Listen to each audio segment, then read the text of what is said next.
Did you know that the first St. Patrick's Day parade was not even held in Ireland?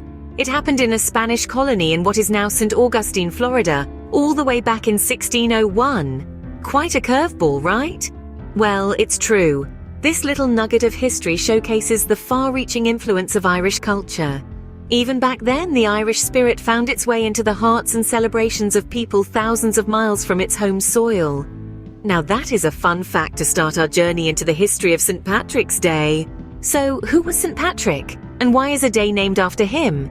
Gear up, because his tale is quite the adventure. Born in Roman Britain, St. Patrick's life took a dramatic twist when he was just 16. Kidnapped and brought to Ireland as a slave, he experienced a grim introduction to the Emerald Isle. But it was during these challenging years that St. Patrick found comfort in faith. After 6 years of enslavement, he escaped and returned to his family. But Ireland was never far from his thoughts. He felt a calling to go back, not as a slave, but as a beacon of hope. And return he did, equipped with the teachings of Christianity. St. Patrick dedicated his life to spreading Christianity across Ireland. He was not just a missionary, but a symbol of hope and resilience for the people. His influence was so deep that he was eventually canonized as the patron saint of Ireland. Now, you might be asking, what's the deal with the shamrocks on St. Patrick's Day? This ties back to St. Patrick himself. It is said that he used the three-leaved shamrock to illustrate the concept of the Holy Trinity to the pagan Irish. The idea of the Holy Trinity, the Father, the Son, and the Holy Spirit, although complex, was made accessible through this simple yet effective visual representation. Each leaf of the shamrock was used to symbolize a part of the Trinity. The first leaf represented the Father, the second the Son, and the third the Holy Spirit. Yet the shamrock is one plant. This symbolism beautifully conveyed the interconnected nature of the Trinity, making it easier for the Irish people to grasp. The shamrock, therefore, became a powerful teaching tool for St. Patrick. This simple plant is now a ubiquitous symbol of St. Patrick's Day and Irish culture as a whole. So, the next time you see a shamrock, let it remind you of the man who used its leaves to transform a spiritual path. From a slave to a saint, that's the inspiring story of St. Patrick. St. Patrick's Day has come a long way since its religious origins. It began as a solemn remembrance of St. Patrick's death in the 5th century, observed devoutly by Irish families who would attend church in the morning, then celebrate in the afternoon. During this time, Lenten prohibitions against the consumption of meat were waived, allowing for a feast to honor the patron saint of Ireland. However, as Irish immigrants began to settle in the United States, the holiday started to take on a new form. In the 19th century, waves of Irish immigrants brought their customs and traditions with them, and St. Patrick's Day was no exception. It became a day of Irish patriotism, a show of strength for Irish Americans who were often marginalized and faced discrimination. Irish aid societies sprung up across the country, providing support for immigrants and helping to organize the first St. Patrick's Day parades. The very first parade took place in a Spanish colony in Florida in 1601, organized by an Irish vicar. But it was the unification of parades in New York City in 1848 that really solidified St. Patrick's Day as a major event. Today, the New York City Parade is the world's oldest civilian parade and the largest in the United States, drawing millions of spectators each year. The holiday has since spread far beyond the shores of Ireland and the United States. From Sydney to Singapore, people don green attire, host parades, and toast to St. Patrick. The holiday has even returned to its roots in Ireland, where it was traditionally a spiritual and religious occasion. Even Dublin hosts its own St. Patrick's Day parade that now rivals New York City's parade. Since 1995, the Irish government has used the holiday to promote tourism and showcase Irish culture, with pubs now open and bustling on March 17th.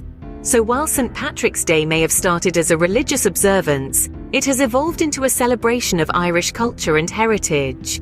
It is a day for shamrocks and leprechauns, for parades and music, for food and drink, and for the Irish spirit that lives in all of us. St. Patrick's Day has truly become a global celebration of Irish culture. But remember, it is not just about wearing green and drinking Guinness.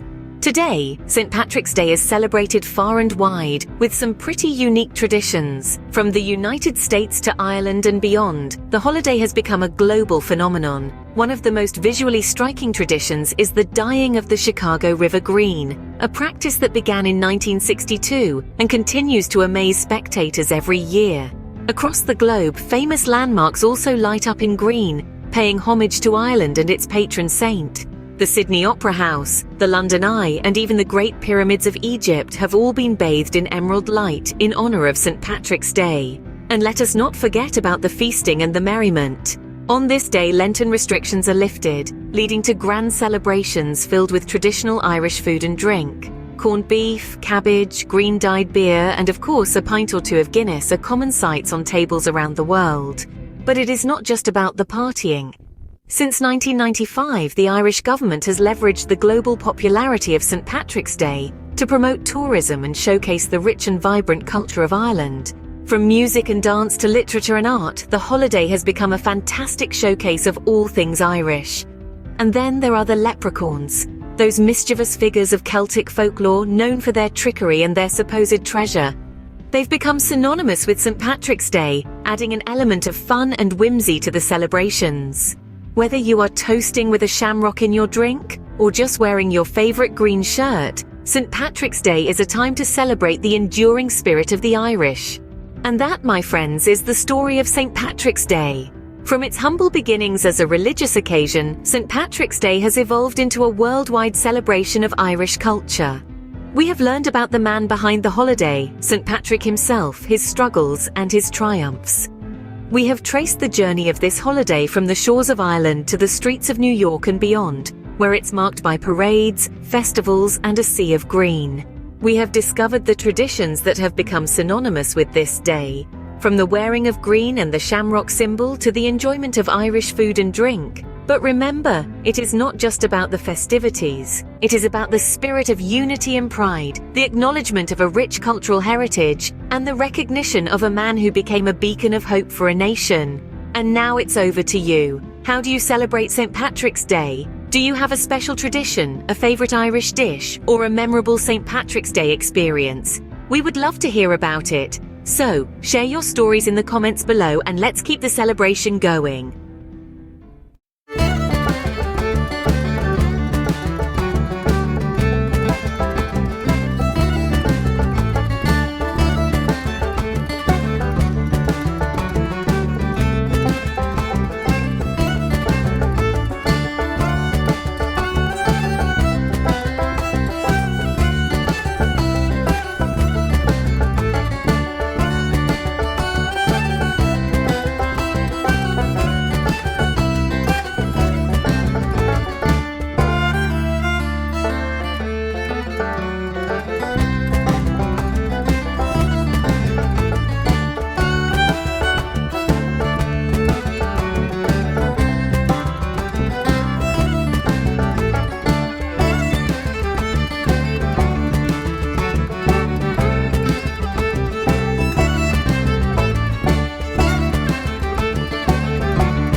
Thank you for watching.